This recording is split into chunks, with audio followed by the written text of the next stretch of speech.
Selamat sore semuanya. Selamat datang di mata kuliah statistika untuk prodi ekonomi syariah ya. Ini kelas E, ya kan kelas E. Nah, agenda kita Iya, Bu, kelas 1.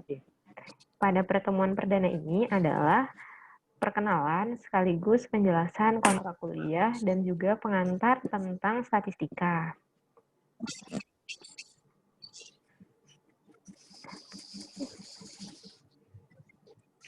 Sudah bisa terlihat di layar slide-nya? Sudah, Bu. Sudah bisa, Bu. Nah, sebelum kita memulai perkuliahan, ada baiknya kita sama-sama berdoa. Semoga apa yang kita pelajari pada hari ini membawa banyak manfaat dan berkah. Berdoa dipersilakan.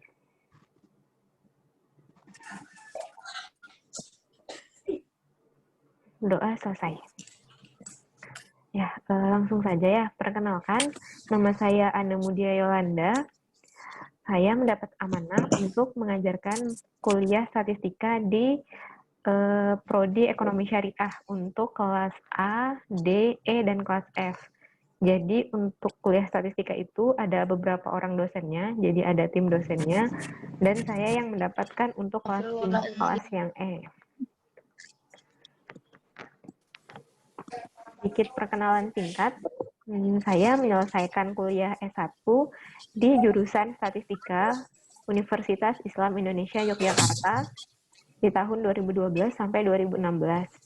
Kemudian melanjutkan studi pasca sarjana di Institut Pertanian Bogor, jurusan Magister Statistika Terapan di tahun 2017 sampai 2019. Nah, jika teman-teman ada yang ingin ditanyakan atau ingin menghubungi saya terkait perkuliahan, dapat menghubungi kontak yang ada di slide ini. Bisa dihubungin via WhatsApp atau juga bisa via email. Ya, silahkan dicatat atau nanti untuk slide kuliahnya bisa di-download di e-learning. Nah, untuk e-learning sebelumnya udah ada berapa orang yang bisa? Masih banyak yang belum ya? Masih banyak yang belum, Bu. Tapi ada beberapa yang sudah bisa. Oke, kalau gitu nanti untuk slide-nya saya share via WhatsApp aja ya di grup.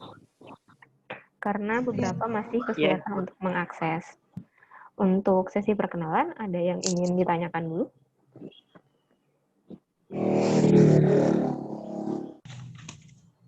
Bu tinggal di mana, Bu?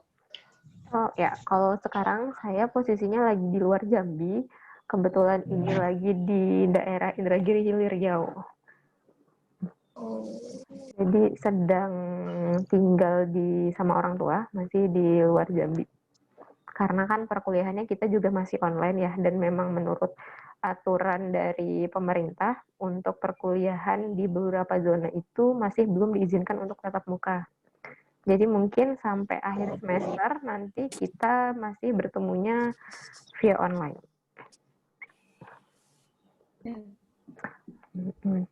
Nah, langsung saja kita bahas sedikit ya tentang perkuliahan. Mungkin kalau tadi pagi udah sempat kuliah di mata kuliah yang lain, sekilas untuk aturan perkuliahannya sama. Yang pertama itu, teman-teman semua harus hadir minimal 75%, atau hanya boleh tidak masuk itu 3 kali. Nah, ini kan kita skema perkuliahannya lebih mudah ya, sistemnya online, yang mana itu kita via Zoom-nya hanya 3 kali. Jadi di awal pada sesi perkenalan, di akhir nanti, kemudian di tengah-tengah, sekitaran ujian tengah semester. Sisanya seharusnya kita diskusi via halaman diskusi yang ada di e-learning. Cuman karena masih terkendala, jadi nanti kita lihat dulu lah untuk minggu depan kita pakai skema seperti apa. Tapi mungkin nanti saya akan kasih link untuk teman-teman tonton gitu, untuk video pembelajarannya. Jadi materinya, penjelasannya bisa dilihat di video. Dan nanti untuk pembahasannya bisa kita bahas kalau e-learningnya masih bermasalah, mungkin via grup WhatsApp atau seperti apa gitu ya. Karena kalau untuk full Zoom selama 14 minggu, dari hasil evaluasi di semester sebelumnya itu banyak yang terkendala, baik terkait internet ataupun untuk kuota yang lumayan banyak habisnya. Tuh, makanya arahan dari kampus itu untuk Zoom-nya maksimal hanya 3 kali. Untuk yang mata kuliah lain sepertinya sama. Nah, kemudian untuk bahan ajar nanti di e-learning itu teman-teman langsung bisa download untuk bahan kuliahnya. Tiap minggu nanti akan muncul di sana. Dan jika terlebih lagi nanti kita akan kirimkan di grup sama. Kemudian untuk skema penilaiannya nanti akan ada tugas dan juga akan ada kuis di masing-masing pertemuan setiap minggunya. Karena teman-teman di rumah masing-masing, jadi kebanyakan untuk tugasnya mungkin akan lebih ke tugas individu, karena kan agak susah juga ya untuk tugas kelompok kalau berjauhan. Dan tentunya akan ada UTS dan UAS. Ini juga sama, sistemnya online, namun untuk skemanya bagaimana nanti akan diinfokan lebih lanjut mendekati jadwal ujian tengah semester dan ujian akhir semesternya.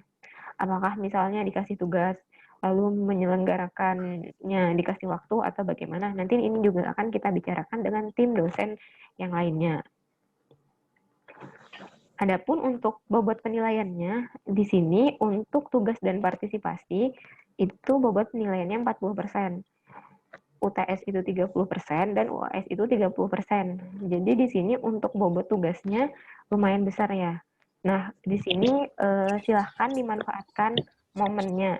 Kalau tugas kan teman-teman masih bisa mengerjakannya diskusi, masih bisa sambil lihat catatan gitu. Jadi silahkan dimaksimalkan.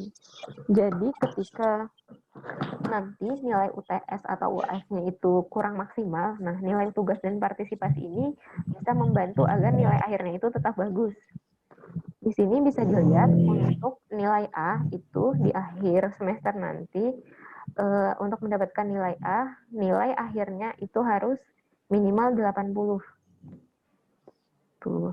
Jadi kalau nanti setelah ditotal semuanya, nilai UTS, UAS, dan tugasnya, dapatnya 80, baru nanti bisa dapat nilai A. Kalau di bawah itu nanti mengikuti skema yang lainnya. Ada pertanyaan terkait bobot penilaian? Tidak, Bu.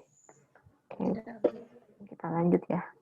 Nah, ini adalah materi yang akan kita bahas dalam selama 14 minggu. 2 minggu ditambah UTS dan UAS. Jadi untuk hari ini kita akan membahas sedikit kenapa kita harus belajar statistika. Lalu nanti ada penyajian datanya, pengukuran pusat data, pengukuran variance data, bentuk distribusi data, lalu juga akan membahas tentang probabilitas, distribusi probabilitas, kemudian ini ada UTS. Jadi materi UTS-nya itu ada yang 7 materi ini. Nah, kemudian yang materi 9-15 nanti ini untuk yang UAS. Jadi UAS itu bukan seluruh materi, nanti kita materinya yang di sini aja. Agar lebih sedikit hafalannya, agar lebih sedikit untuk sistem belajarnya. Nah, kemudian statistika. Udah ada yang tahu statistika itu apa? Mungkin waktu SMA pernah ada sedikit belajar tentang statistika, menghitung rata-rata, bikin tabel, semacam itu. Ini rata-rata SMA-nya IPA atau IPS? IPS. IPS, Bu. PS, Bu. Ada belajar itu yang IPS, Bu. rata-rata atau ada matematika ekonominya kan ya kayaknya? Sekilas. Ada. Nah, di sini kita akan bahas lebih lanjut tentang yang itu tadi. Nah, kalau di statistika itu ada semacam quote-nya. Quote yang dipercaya oleh para orang-orang statistika. Yang mana bunyinya itu adalah, without data, you are just another person with an opinion. Jadi, tanpa data, gitu ya, kita ini hanyalah orang dengan opini. Itulah, jadi pentingnya statistika itu adalah karena kita menggunakan data. Sama ya sekarang kalau misalnya banyak berita yang hoax gitu. Nah, itu kan kita perlu validasi lagi. Kita perlu membuktikan itu dengan adanya data-data atau fakta-fakta. Begitulah juga di statistika. Kalau misalnya kita mau bilang di Jambi sekarang musim hujan gitu. Nah, itu kalau kita cuma bilang tapi tidak ada bukti-bukti datanya, misalnya bisa kalau misalnya orang yang nggak tinggal di Jambi gitu kan, jadi dia tidak tahu keadaan sebenarnya gimana. Nah, mungkin bisa dilihatkan dari data curah hujan harian atau misalnya data dari ramalan ini cuaca kan biasanya ada tuh terlihat histori cuacanya. Nah, itu ada data-datanya. Data-datanya itu bisa sifatnya yang memang bentuknya tertulis atau memang yang catatan-catatan kumpulan biasa. Nah, untuk perkembangan statistika sendiri sebenarnya sudah dimulai sejak lama, di mana pada awal-awal itu statistika dimulai dari adanya penerimaan pajak. Kemudian yang setelahnya itu dilihat dari sisi pendugaan. Jadi statistika itu cenderung digunakan untuk peramalan pada awalnya. Misalnya mau meramal cuaca di Jambi. Sekarang misalnya mendung, lalu kita akan memperkirakan kalau lagi mendung berapa apakah nanti akan hujan gitu. Nah, itu statistika yang sifatnya semacam itu. Nah, lebih lanjut lagi nanti statistika itu digunakan untuk pengambilan keputusan. Nah, pengambilan keputusan ini bagaimana? Kalau tadi kan kita mau lihat hujan itu berdasarkan ramalannya cuacanya mendung. Nah, kalau udah di pengambilan keputusan itu sifatnya kita udah ada data-datanya. Misalnya ada data hasil pengamatan ini sekian macam banyak. Nah, kemudian ini akan dilihat untuk menggunakan pemupukan. Atau bahkan nih yang sebenarnya tidak boleh kita lakukan. Biasanya kalau misalnya orang-orang yang dia berjudi gitu, misalnya kan dia masang taruhan nih. Nah, itu kan mereka sebenarnya menerapkan sistem statistika. Atau kalau misalnya teman-teman main ular tangga, itu kan lempar dadu. Misalnya nanti nebak-nebak pengen dapatnya 6-nya 2 kali biar jalannya lebih cepat. Nah, itu juga bagian dari statistika. Nanti misalnya setelah angkanya 6-nya keluar, teman-teman kan misalnya, oh ini 6-nya mau mengeluarkan si dadunya, buah caturnya, atau misalnya mau jalan gitu. Nah, itu adalah bagian dari pengambilan keputusan yang sifatnya sederhana. Dan nanti sebagai seorang ahli ekonomi, teori-teori statistika ini membantu para ekonom untuk mengambil keputusan berdasarkan data yang ada. Jadi saat nanti sudah bekerja di perusahaan, data-data catatan-catatan keuangannya semacam itu, mungkin kalau SMA itu belajarnya ada bikin ini ya, neraca laba rugi yang semacam laporan keuangan. Nah, oleh orang-orang statistika, data-data tersebut nanti akan digunakan untuk misalnya mengambil keputusan, oh misalnya perusahaan kita sekarang labanya segini, sebaiknya kita biaya promosinya misalnya untuk tahun depan itu begini, atau yang lainnya. Nah, kapan statistika itu dibutuhkan? Yang pertama, statistika itu dibutuhkan saat ada generalisasi, di mana biasanya di situ ada sekumpulan atau banyak objek, tapi kita tidak bisa menghimpun semuanya, sehingga kita cuma bisa ambil sampelnya aja. Tuh, misalnya kita mau melihat kalau sekarang nih ada kasus corona. Untuk kan sebenarnya harusnya kita mensampel semua orang ya untuk tahu banyaknya kasus aktif harian gitu. Nah, tapi kan ada keterbatasan di kita. Keterbatasannya adalah sangat sulit sekali kalau misalnya 200 sekian juta penduduk Indonesia itu harus di swab, harus dites ya kan. Nah, makanya biasanya yang dilakukan itu pakai sampel dulu. Pakai sampel, kita udah tahu, oh misalnya dengan adanya sekian banyak sampel yang dicek, jadi udah ada misalnya dugaan kasus aktif hariannya itu segini, kasus corona itu angkanya sekarang segini. Nah, dengan itu kita bisa mengukur, misalnya daerah ini itu nanti masuknya zona merah gitu kan ya, atau misalnya yang ini itu zonanya kuning gitu. Kalau misalnya nanti Jambi bagian kota ini zonanya ini. Nah, itu sebenarnya kan tidak berarti kalau zona hitam yang paling parah itu kan tidak berarti semua orang yang ada di sana terkena corona kan. Nah, tapi dengan adanya data-data tadi, orang-orang yang disampel sehingga bisa diambil kesimpulan bahwa di sana itu tingkat coronanya sudah parah sehingga dia harus masuk kategori zona yang hitam. Atau misalnya kalau yang lain yang ini itu ternyata masih sedikit, jadi zonanya masih hijau, masih lebih aman. Nah, kemudian statistika dipakai lagi saat ada variasi. Variasi di sini maksudnya adalah adanya keragaman, di mana biasanya pengukuran berulang yang hasilnya selalu berubah-ubah. Bisa jadi karena ada alat ukur. Misalnya nih kalau yang perempuan, misalnya nih sering kan kalau ngukur timbangan berat badan, pakai timbangan ini beratnya misalnya 49,8, terus pindah lagi timbangan, ternyata timbangannya 49,5. Nah, itu kan beda timbangan ada sedikit perbedaan gitu ya di berat badannya. Nah, itu biasanya di statistika juga digunakan sehingga misalnya dihitung rata-rata dari misalnya dicoba di 5 timbangan. Oh, jadi nanti diambil rata-ratanya aja. Oh, ternyata jadinya beratnya sekian gitu. Nah, karena itu tadi alat ukur yang kita gunakan bisa jadi adanya ketidaktelitiannya. Karena misalnya timbangannya udah terlalu lama atau bagaimana sehingga dia kurang valid gitu. Kemudian statistika digunakan lagi saat adanya ketidakpastian, di mana biasanya ada hal-hal di luar yang bisa kita kendalikan. Sehingga di sini digunakan statistika. Contohnya tadi juga di kasus corona, kita tidak bisa mengendalikan si virusnya. Jadi mungkin di sini yang bisa dikendalikan itu adalah kita kayak tidak bisa menghentikan seluruh orang untuk bekerja. Jadi cuma sebagian-sebagiannya aja. Nah, di sana yang diatur. Di sana diterapkan juga prinsip-prinsip statistikanya. Nah, lalu apa sih sebenarnya pengertian statistika sendiri? Nah, di sini yang perlu diingat sebenarnya ada dua kata. Yang pertama ada namanya statistik, dan yang kedua nanti ada namanya statistika. Jadi beda ya ketika ada A-nya dengan yang tanpa ada A. Statistik dan statistika itu berbeda. Untuk yang statistik itu merupakan kumpulan data, bilangan baik maupun non-bilangan yang dia disusun dalam tabel atau diagram. Dan dia melukiskan atau menggambarkan suatu persoalan.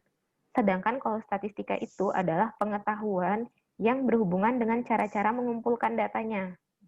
Nah, jadi secara sederhananya bisa diingat, kalau statistika ini itu adalah ilmunya. Jadi kalau sekarang kita sedang kuliah statistika, nah, itu yang pakai A. Karena yang kita pelajari adalah ilmunya. Tapi nanti hasil hitungan kita, misalnya itu ada rata-rata, ada nanti misalnya median, itu namanya statistik. Jadi bisa dibedakan ya. Kalau yang kita pelajari, sifatnya yang kita hitung, itu namanya ilmunya. Kalau nanti dia sudah berupa hasilnya itu, nanti namanya statistik. Jadi yang pakai A itu adalah ilmunya, sedangkan yang tanpa A itu adalah hasilnya. Sekarang kita lihat contohnya. Misalnya kita punya grafik, ada namanya grafik lingkaran, diagramnya pie chart. Ini namanya statistik. Misalnya di sini 50% ini adalah mahasiswa yang misalnya nih 16% itu adalah mahasiswa yang sudah berhasil bikin akun di e-learning gitu. Kalau yang ini sudah berhasil bikin tapi ternyata sekarang udah tidak bisa diakses lagi. Dan yang 50%-nya misalnya yang belum bisa mengakses sama sekali. Jadi itu adalah statistik penggunaan e-learning mahasiswa kelas ini. Itu statistik. Nah, tapi ilmu yang kita gunakan untuk menghitungnya itu namanya statistika. Contoh lainnya, misalnya di sini ada gambar orang. 6 dari 10 adalah perempuan. Atau misalnya 4 dari ikon di sini itu adalah laki-laki. Nah, itu kan udah berupa hasil ya, udah berupa bilangan. Ini adalah statistik. Atau misalnya untuk yang laki-laki, biasanya kalau nonton bola ada kan ya statnya. Nah, itu juga statistik. Misalnya golnya itu ada berapa. Biasanya kan setelah pertandingan pertama nih ada tercatat golnya ada berapa, terus assist-nya ada berapa, terus misalnya dribble-nya ada berapa. Nah, ini juga statistik sepak bola. Jadi secara sederhana di sepak bola itu juga sebenarnya ada statistik. Jadi tidak selalu harus bentuk hitungan-hitungan yang rumit. Atau misalnya seperti ini, kita mengatakan 51% atau lebih dari emisi gas rumah kaca global disebabkan oleh peternakan hewan. Ini adalah statistik karena udah berupa angka-angka. Nah, tapi kalau misalnya begini, ada mata kuliah statistika pendidikan. Ini adalah statistika karena kita belajar ilmunya. Gitu. Bisa dibedakan ya?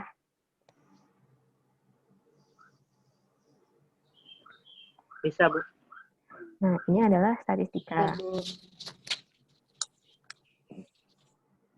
Nah, ini sama nanti terkait pengertian dari statistikanya. Bisa nanti silahkan dibaca untuk statistikanya sama seperti yang tadi. Nah, di statistika sendiri itu nanti dibagi lagi berdasarkan dua. Ada namanya statistika deskriptif dan statistika inferensia, atau bisa juga disebut dengan statistika induktif. Itu apa? Nah, kalau untuk statistika deskriptif, itu dia sifatnya adalah menyajikan data. Ya, menyajikan data seinformatif mungkin dalam bentuk, bisa misalnya bentuknya tabel, gambar, atau misalnya grafik, atau bahkan cuman uraian. Contohnya ini, Bank BRI tahun 2007 menyalurkan kredit sebesar 90 triliun dengan labanya mencapai 4,26 triliun. Ini adalah statistika deskriptif karena dia sifatnya hanya memberikan informasi kan. Dia menyajikan data dan ada informasinya. Nah, untuk yang satu lagi itu ada namanya statistika, ini masih contoh yang statistika deskriptif. Untuk pengambilan bentuk grafiknya itu bisa macam-macam. Bisa bentuk yang gini, yang seperti ini. Nah, ini penampilan dari statistika deskriptif. Biasanya dibuat menarik mungkin agar pembacanya lebih mudah. Misalnya kalau yang ini dibentuk berdasarkan baterai. Jadi misalnya kalau ini 3 dari 4 gitu. Kalau yang ini 6 dari 4. Jadi bisa dilihat lebih mudah. Nah, sedangkan untuk statistika inferensia sendiri, bedanya adalah karena di sini dia sudah ada berkaitan dengan keputusan, estimasi atau prediksi. Kalau tadi kita cuma menyampaikan, misalnya kita punya data, kita bilang, oh ternyata dari data ini diketahui labanya sekian. Tapi kita tidak melakukan apa-apa. Sedangkan kalau di inferensia itu, dari data yang ada kita ambil keputusan. Contoh sederhananya, ketika teman-teman beli jeruk misalnya, ada banyak kan jeruknya di penjualnya. Nah, di sini teman-teman mencoba satu. Ketika dicoba satu dan rasanya manis, kemudian teman-teman memutuskan, di sini ada kata-kata ya, memutuskan membeli 1 kilogram buah. Yang mana di sini teman-teman punya keyakinan. Tadi karena yang dicobanya manis, jadi teman-teman yakin bahwa semua yang 1 kilogram ini jeruknya manis semua. Padahal mungkin sifat manisnya beda-beda. Ada yang ini manisnya sama, ada yang lebih manis, ada yang asam-asam sedikit. Nah, cuman di sini berdasarkan data yang ada tadi, data awalnya kan adalah jeruk yang sudah dicicipi ya. Nah, karena jeruk yang dicicip manis, jadi teman-teman memutuskan untuk membeli, yang mana teman-teman punya prediksi bahwa semua jeruk yang dicoba tadi adalah manis. Gitu. Jadi kalau di inferensia itu sudah ada keputusan yang diambil. Nah, ini contohnya kalau misalnya nanti di perusahaan, bagi orang ekonomi itu misalnya teman-teman mau bikin produk baru gitu ya perusahaannya. Nanti produknya di launching, terus kan biasanya ada dicoba nih ke beberapa orang. Nah, misalnya ternyata banyak yang suka, nanti akhirnya diputuskan kan, oh ternyata varian ini yang lebih banyak disukai. Jadinya varian ini yang lebih banyak di dijual macam itu.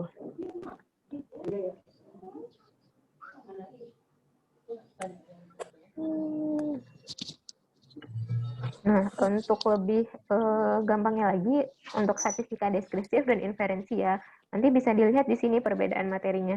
Jadi untuk yang inferensia itu dia lebih dalam untuk penjelasan materinya. Materi-materi inilah yang nanti akan kita bahas selama beberapa pertemuan ke depan, sampai nanti 16 pertemuan. Nah, selain tadi statistika induktif dan inferensia, kita juga mengenal namanya statistika parametrik dan non-parametrik. Nah, yang mana di sini statistika parametrik itu dia ada parameternya dan dia harus memenuhi syarat-syarat tertentu. Jadi biasanya agar dia bisa dihitung, nanti ada syarat-syarat yang harus bisa dipenuhi, baru dia bisa menggunakan analisis yang statistika parametrik. Nah, gimana kalau syarat-syaratnya tidak bisa dipenuhi? Maka kita menggunakan analisis statistika non-parametrik. Nanti ini lebih lanjutnya akan kita bahas di pertemuan setelah UTS, kalau nggak salah. Nah, kemudian lagi, tadi di sini ada statistika itu erat kaitannya dengan data. Yang mana menurut pahamnya kami di statistika itu in God we trust, all others bring data. Maksudnya gimana? Jadi di sini maksudnya kepada Tuhan kita percaya gitu. Jadi kan sebagai seorang muslim ya, kita meyakini bahwa misalnya ajaran tauhid, kita meyakini Allah itu esa, Muhammad itu utusan Allah gitu kan. Itu tidak lagi kita perdebatkan. Ya udah kita sangat percaya gitu. Tapi semua hal yang lainnya selain tentang kepercayaan kita kepada Tuhan itu semuanya harus membawa data. Kenapa? Agar apa yang kita bicarakan, apa yang kita bahas itu valid karena ada datanya, ada faktanya gitu. Bisa diambil ya kesimpulannya. Jadi, nah di sini untuk mengerjakan data itulah peran statistika penting digunakan. Jadi misalnya saya mau bilang teman-teman teman-teman yang mengambil kuliah ekonomi syariah kelas E itu orangnya aktif gitu. Bisa dilihat dari mana? Misalnya nanti di sini dari saya bisa laporkan ke prodi misalnya ini loh pada saat perkuliahan ini ada rekamannya. Di sini terlihat mereka memberikan timbal balik. Nah, itu kan ada datanya. Jadi ketika saya mengatakan ini ada datanya. Atau misalnya ketika teman-teman satu kelas nilai statistikanya A semua gitu. Gimana meyakinkan orang bahwa ini memang benar? Ini ada, kita punya histori datanya. Semuanya rajin mengerjakan tugas, semuanya UTS-nya nilainya bagus gitu, UAS-nya juga. Jadi ini adalah data-data yang kita gunakan untuk mendukung keputusan kita tadi. Makanya nanti di akhir nilainya dapatnya A semua gitu. Jadi di sini menunjukkan bahwa pentingnya kita membawa data. Seperti itu. Nah, untuk data sendiri, itu bisa kita bedakan jadi dua. Jadi ada namanya data kualitatif dan ada data kuantitatif. Untuk data yang kualitatif, itu adalah data yang dia bukan berupa angka. Misalnya jenis kelamin. Kan jenis kelamin itu cuma laki-laki, perempuan gitu ya. Warna bunga itu misalnya pink, kuning, gitu, merah. Atau misalnya agama kan ada Islam, terus ada Kristen, Katolik, dan lainnya. Nah, itu kan datanya tidak bersifat angka. Sedangkan data kuantitatif adalah data yang sifatnya angka. Yang ini angka ya. Angka. Nah, ini angka. Yang ini bukan angka. Nah, untuk data yang angka, nanti itu kita bagi lagi jadi data discrete dan data continue.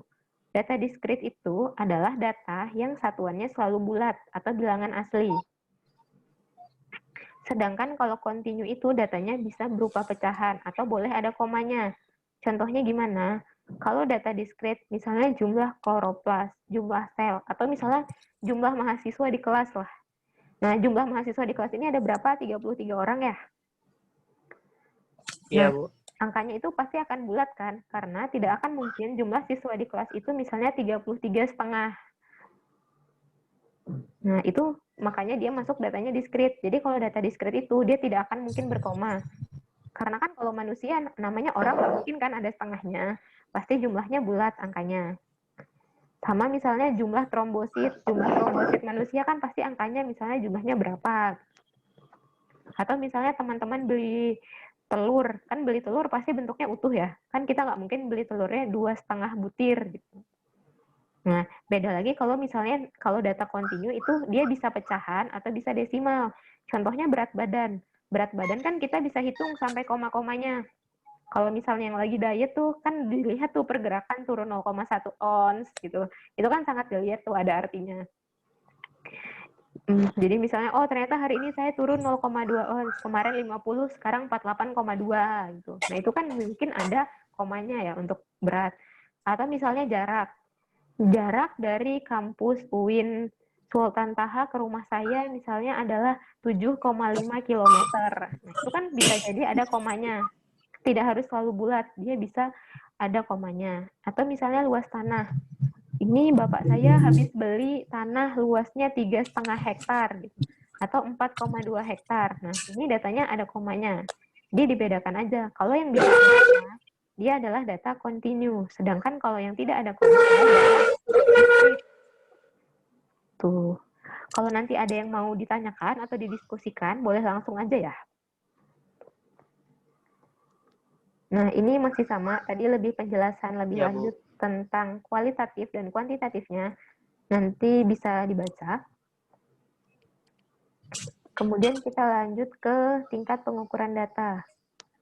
Nah, di sini untuk pengukuran data tadi ada 4. Yang pertama adalah namanya data nominal, data ordinal, data interval, dan data rasio. Nah, untuk data ordinal itu, lebih mudah kita lihatnya dari nominal. Nah, data nominal itu adalah data yang dia hanya bersifatnya pembeda.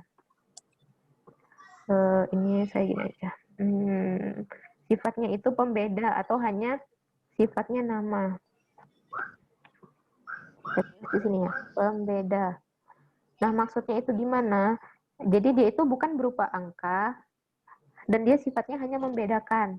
Contohnya adalah jenis kelamin. Jenis kelamin itu kan hanya ada laki-laki dan perempuan. Laki-laki berbeda sama perempuan, ya kan? Nah, beda lagi kalau sama ordinal. Di ordinal ini, datanya itu bentuknya klasifikasi. Bentuknya adalah klasifikasi.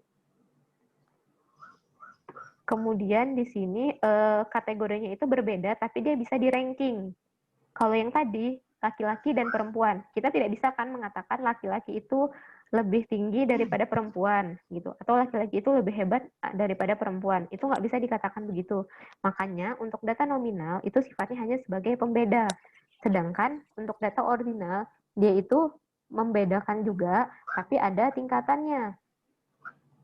Contohnya adalah hotel. Hotel kan ada bintang 1, bintang 2, bintang 3, bintang 4, bintang 5 ya. Nah, itu hotelnya kan masing-masing berbeda, tapi dia juga ada tingkatannya. Jadi hotel yang bintang 5 itu harganya lebih mahal gitu dan juga lebih bagus, ada tingkatannya. Nah, kemudian kita lihat yang data interval. Untuk yang interval, datanya itu adalah dia bisa dibedakan, ada tingkatannya, dan dia bisa diukur jaraknya. Misalnya contohnya adalah temperatur atau suhu. Nah, kalau tadi itu kita kan tidak bisa mengatakan berapa sih jarak perbedaan antar hotel bintang 1 sampai bintang 3. Kan nggak bisa ya, cuman kita tahu dia berbeda, tapi kita nggak bisa ukur jaraknya. Beda sama suhu. Kalau suhu di sini, misalnya sekarang suhunya 33 derajat Celcius. Nah, tadi pagi suhunya adalah 30 derajat Celcius. Berarti ada selisih 3 derajat Celcius, gitu kan ya. Nah, itu kita bisa lihat jaraknya, ada selisihnya, dan ukurannya sama. Kalau di sini kan kita nggak bisa bilang selisih antara hotel bintang 1 sama bintang 5, ini selisihnya segini, dalam sisi kualitasnya ya, bukan dari sisi harganya. Kemudian yang terakhir adalah tingkatan rasio, yang mana di sini dia bisa dibedakan, ada tingkatannya, tapi di sini juga ada nilai 0, ada nilai 0 mutlaknya. Contohnya adalah gaji.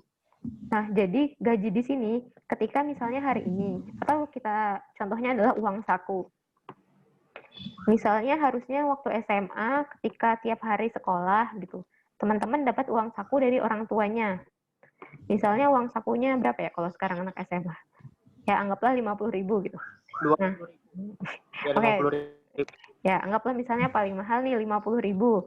Jadi tiap hari teman-teman dapat uang saku 50.000. Nah, tapi kalau misalnya online terus di rumah aja sama orang tuanya nggak dikasih uang saku sekarang. Jadinya uang sakunya 0. Nah, ini kalau 0 berarti kan memang tapi dikasih uang pulsa. Uang pulsa. Nah, ya digantikan kan bentuknya. Nah, jadinya di sini uang sakunya itu 0. 0 itu artinya tidak dikasih uang saku gitu. Nah, bedanya sama suhu tadi, ketika suhunya 0, itu kan sebenarnya ada suhunya, cuma dia nggak kelihatan. Gitu. Beda ya. Jadi angka 0-nya di suhu sama di gaji, sama di uang saku tuh beda. Makanya dia juga beda jenisnya. Atau misalnya ketika mengukur apa ya, berat badan misalnya. Kalau berat badan jangan berat badan deh, berat suatu benda. Kalau beratnya 0 ya berarti memang tidak ada wujudkannya kan. Kita tidak bisa mengukur ya 0 tuh nggak kelihatan gitu. Kalau misalnya 1 kilo baru dia kelihatan ada beratnya. Nah, beda misalnya sama jam. Kalau jam ada kan jam 00. Itu bukan berarti tidak ada jamnya, hanya saja memang angkanya menunjukkan 0. Ada nilainya, cuman dia 0-nya itu bukan benar-benar tidak ada gitu. Jadi di sini membedakannya. Kalau 0-nya itu benar-benar tidak ada sewujudnya sama sekali, maka dia masuknya di yang data rasio. Tuh. Semoga bisa dibedakan ya. Nanti semakin banyak contohnya, mungkin semakin mudah dibedakan. Nah, ini saya hapus dulu. Oke. Nah, kemudian di sini di statistika kita juga belajar cara mengumpulkan data. Cara mengumpulkan data itu di sini kita perlu memahami dulu pengertian antara populasi dan sampel. Kalau populasi itu adalah keseluruhan data, sedangkan sampel itu hanya adalah sebagian dari data yang kita selidiki. Jadi misalnya teman-teman ingin mengumpulkan data tinggi badan dari seluruh mahasiswa ekonomi syariah semester 1. Maka kalau kita pakainya populasi, kita harus mengsurvei, kita harus menanya semua data dari kelas A sampai kelas J ya. Sampai kelas yang terakhir. Semuanya tanpa terkecuali, harus didata semua. Tapi kalau misalnya sampel, ini bisa semacam perwakilannya aja. Misalnya kelas A diambil 10 gitu. Kelas B diambil 5. Nah, ini kenapa? Karena ada kalanya kita itu kalau kita tanya semuanya kan kita butuh waktu yang lama ya mengumpulkannya. Padahal mungkin kalau ternyata ya rata-ratanya sama aja gitu.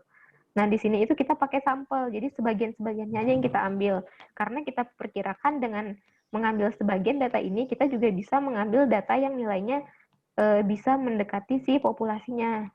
Tuh. Nah, kemudian untuk data sendiri itu nanti ada namanya data eksperimen dan non-eksperimen. Kalau data eksperimen itu kita melakukannya dari hasil percobaan. Jadi biasanya untuk yang anak IPA nih, yang kayak mereka percobaannya di lab, itu kan mereka melakukan eksperimen. Sedangkan kalau yang non-eksperimen itu biasanya kita observasi aja. Kalau misalnya di guru penilaiannya untuk misalnya keaktifan mahasiswa gitu. Nah itu kan diobservasi aja, gak harus ke lab atau apa. Oh dilihat ternyata yang ini yang aktif, oh dilihat ternyata ini yang lebih sering gitu menjawab tugas. Ini selalu mengumpulkan tepat waktu. Nah itu kan dari hasil observasi, jadi bukan sifatnya eksperimen. Nah kemudian untuk jenis datanya, dalam statistika ada 3 jenis data. Yang pertama itu adalah data runtun waktu atau data time series, yang mana kita mengumpulkan data satu objek itu dilihat dalam waktu yang lama. Jadi misalnya kita ingin melihat curah hujan harian di Jambi. Atau gini, saya lagi ini aja kasusnya corona gitu. Kita ingin melihat jumlah orang yang positif corona di Provinsi Jambi setiap hari. Nah, ini kita kumpulkan dari misalnya awal pertama kali itu bulan Maret sampai sekarang itu tanggal 28 September ya. Kita punya tuh datanya, kita ambil setiap hari, kita ambil karena dari websitenya. Itu namanya data runtun waktu. Jadi kita punya data hariannya pasien COVID positif di Jambi. Kemudian yang kedua, kita punya namanya data cross-section atau data kerat silang. Di mana di sini pengamatan berbagai objek dalam kurun waktu yang sama. Nah, kalau di sini itu, kan kalau tadi objeknya cuma satu, tapi waktunya yang banyak, berbeda-beda. Kalau di yang cross-section ini, berbagai objek dalam kurun waktu yang sama. Jadi, waktunya cuma satu. Misalnya kita melihat data positif harian cuma satu hari, tanggal 28 September hari ini. Tapi di berbagai objek, jadi nggak cuma Jambi yang kita lihat. Misalnya yang dilihat itu di kabupaten-kabupatennya. Kabupaten yang ada di Jambi, itu misalnya ada sekian kabupaten, nah kita ambil. Jadi kalau tadi kita cuma ambil satu provinsi Jambi, kalau yang ini kita ambil di beberapa kabupaten di Jambi, tapi cuma untuk hari ini. Beda ya, kalau tadi waktunya yang banyak. Jadi data harian dari hari pertama ada COVID sampai hari ini. Tapi cuma provinsi Jambi aja. Kalau yang nomor 2, kita ambil setiap kabupaten di Jambi. Di Jambi ada sekian banyak kabupaten. Kita ambil datanya untuk hari ini saja. Nah, kemudian yang terakhir itu ada namanya data panel. Yang mana di sini itu gabungan dari yang nomor 1 sama nomor 2. Jadi diambil dari banyak waktu dan juga banyak tempat. Jadinya tadi kita ambil data pasien positif COVID di seluruh kabupaten yang ada di Provinsi Jambi. Saya kurang hafal, Jambi itu kabupatennya ada berapa ya? Tahunya, nah pokoknya sekian itu. Nah itu dihitung dari tiap hari dari sejak awal COVID sampai yang sekarang. Jadi misalnya ada 7 kabupaten, kalau ada 7 kabupaten gitu ya, ada 7, nanti hariannya misalnya ke bawah ini bisa 30 hari gitu. Jadi tabelnya banyak.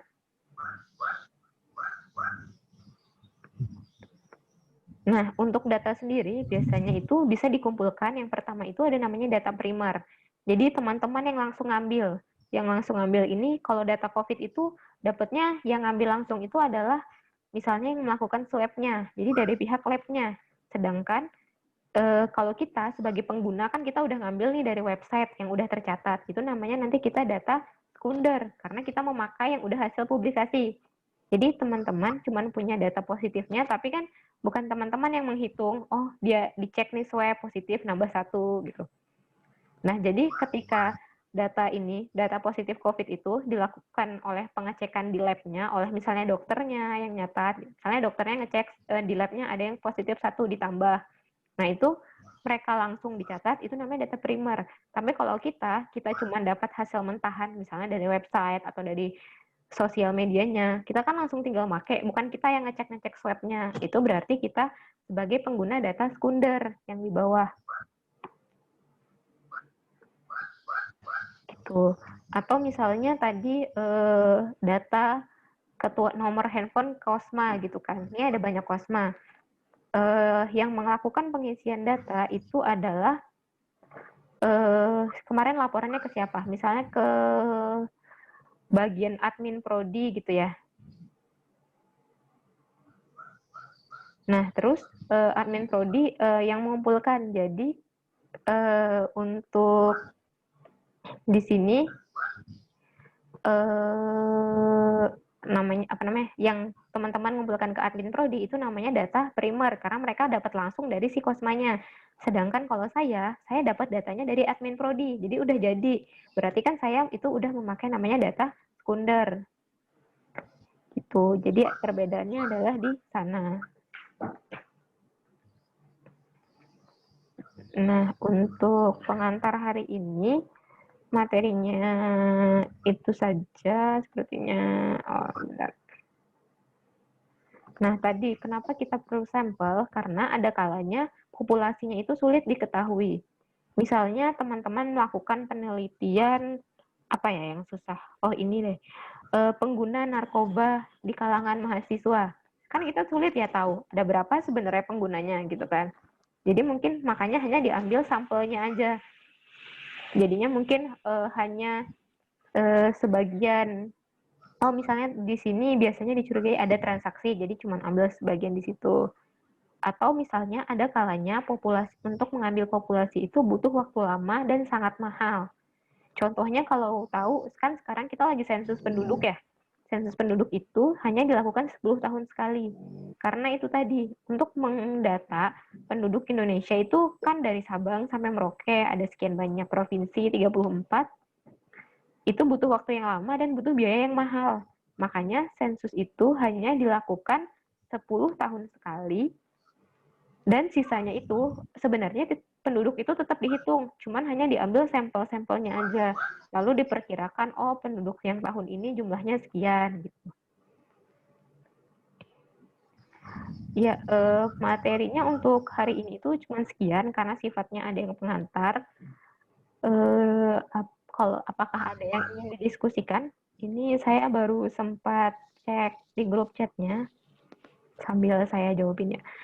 Kalau misalnya ada yang si internetnya jelek sambil keluar masuk itu nggak apa-apa. Nanti kalau misalnya bisa login lagi itu silahkan biar nanti tetap bisa mengikuti pembahasan materi kuliahnya. Makanya kalau untuk pertemuan setelah ini nanti insya Allah saya akan siapkan nih video penjelasannya. Nanti saya kasih linknya, teman-teman bisa sambil nonton. Lalu kita tinggal bahas aja biar tidak seperti ini. Biar nggak yang keluar masuk, nanti kan sedikit ketinggalan informasinya ya. Tuh. Nah, kemudian untuk ini apa lagi?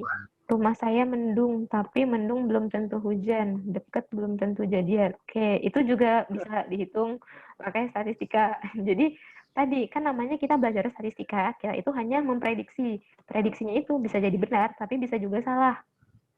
Nah, jadi makanya mungkin kita butuh data lainnya. Kita nggak, kalau cuman mendung misalnya bisa jadi karena harinya udah sore atau udah gelap. Kita butuh dukungan data yang lain. Misalnya kalau untuk hujan itu butuh misalnya dihitung kelembapan udaranya dan lain-lainnya. Nah itu kalau mau yang versi lebih ilmiahnya lagi. Hujan masih air, dia masih milik orang lain. Oke. Bucin. Bucin. Nggak apa-apa. Ini berarti juga belum pernah tatap muka ya sesama teman sekelas. Belum, Bu, baru. Semoga coronanya cepat selesai ya, biar nanti sama-sama bisa bertemu Amin. ruang kuliah kan, bukan cuma via online aja. Nah ini tadi ada untuk masang togel, apakah bagian dari statistika? Oke, masang togel bisa dikatakan bagian dari statistika, bukan bagian dari statistika sih, tapi lebih tepatnya di dalamnya ada prinsip statistika yang diterapkan. Tapi sebaiknya jangan diikuti karena kan nggak boleh. Ya. Nah, yang lain apakah ada yang ingin didiskusikan atau ditanyakan terkait perkuliahannya ataupun yang lainnya?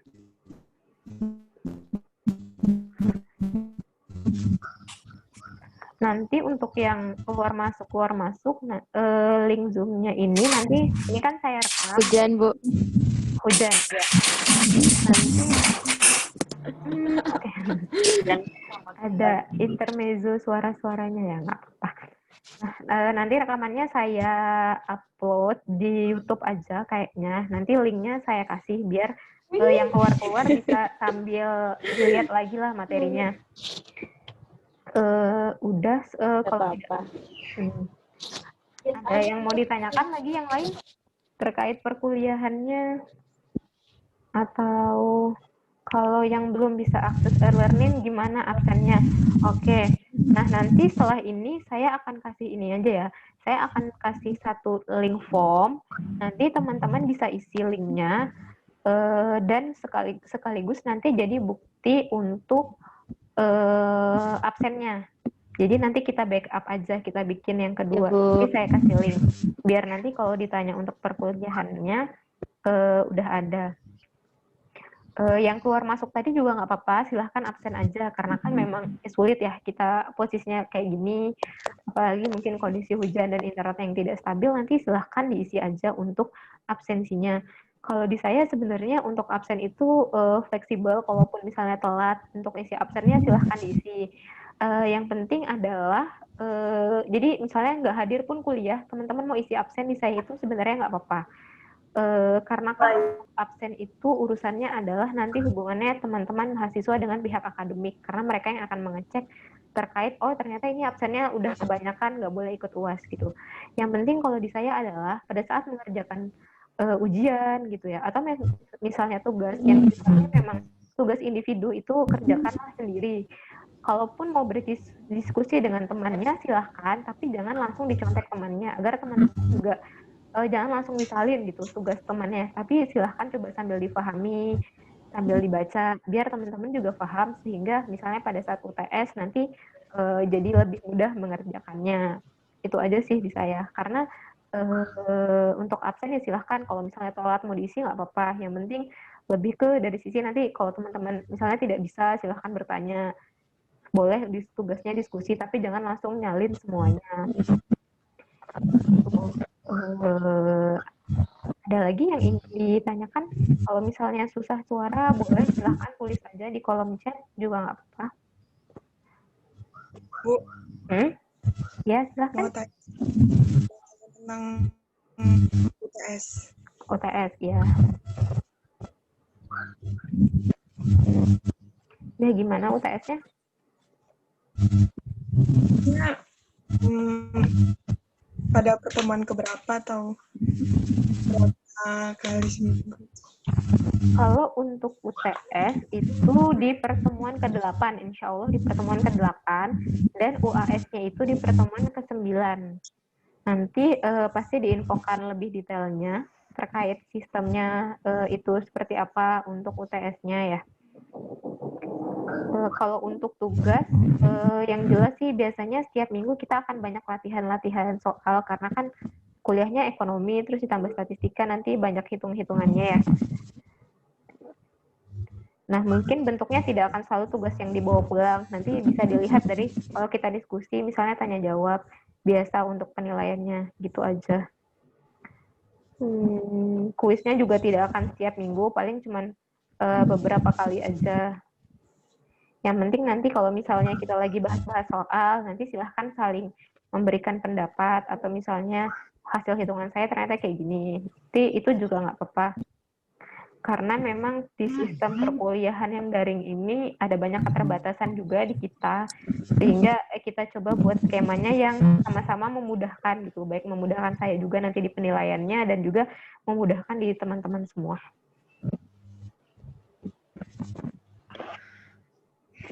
Terima kasih, Bu. Sama-sama.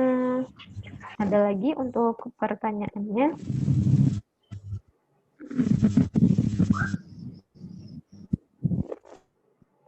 Anak belajarnya via Zoom agak susah aksesnya.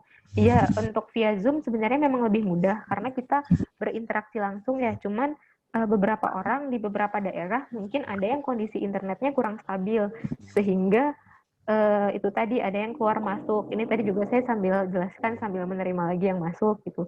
Makanya dari tadi kalau dari saya opsinya adalah saya akan buat video penjelasannya yang nanti teman-teman bisa tonton, lalu nanti mungkin di e-learning kita bisa diskusi, ataupun kalau e-learningnya memang tidak bisa, kita diskusi aja via WhatsApp. Nanti kan kita bisa screenshot di WhatsApp-nya untuk sebagai bukti bahwa kita memang melakukan proses pelajaran. Jadi teman-teman kalau cuma membaca khawatirnya kan juga kurang paham ya materi-materinya. Karena kan di sini ekonomi juga banyak yang sifatnya hitungan, mungkin dari penggunaan rumusnya kurang paham atau gimana. Jadinya kalau saya cuma kasih materi PDF-nya gitu, saya khawatirnya ilmunya kurang tersampaikan ke teman-teman semua. Jadi nanti saya kasih videonya, tapi kan bisa kalau di misalnya video di YouTube mungkin kan sambil ada jeda-jedanya nge-lag kan masih lebih mudah ya daripada kalau Zoom sifatnya live kan nanti langsung hilang, nggak bisa kalau itu gitu. Dan nanti kita tinggal diskusi kalau e-learningnya memang bermasalah, kita diskusi di grup WhatsApp aja nggak apa-apa. Nanti kita bisa screenshot sebagai bukti untuk pihak akademik gitu. Apalagi kan sekarang musim hujan juga kan ya, biasanya internetnya semakin terganggu. Dan kemarin sih beberapa yang bilang banyak yang boros kuota gitu kalau misalnya kita Zoom setiap minggu. Itu aja. Ada lagi yang ingin dibahas, ditanyakan?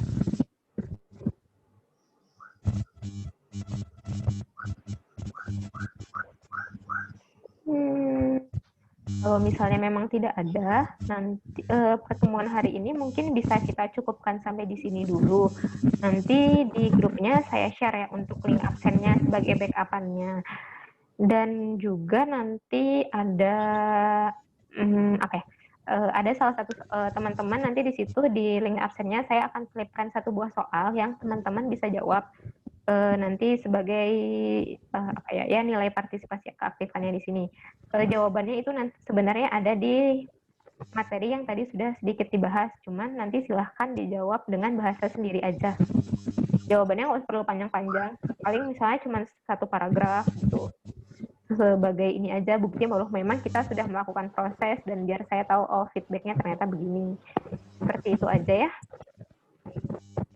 Iya, Bu. Jadi untuk perkuliahannya bisa kita cukupkan sampai di sini. Mari sama-sama kita tutup dengan mengucapkan hamdalah. Alhamdulillah. Ya, selamat melanjutkan aktivitas sorenya. Terima kasih atas waktu yang sudah diluangkan. Mohon maaf jika terdapat kesalahan dalam penyampaiannya. Dan juga apalagi jika ada hal-hal lain nanti yang ingin didiskusikan bisa langsung hubungin aja di WhatsApp ya. Saya tutup. Wabillahi taufiq wal hidayah. Wassalamualaikum warahmatullahi wabarakatuh.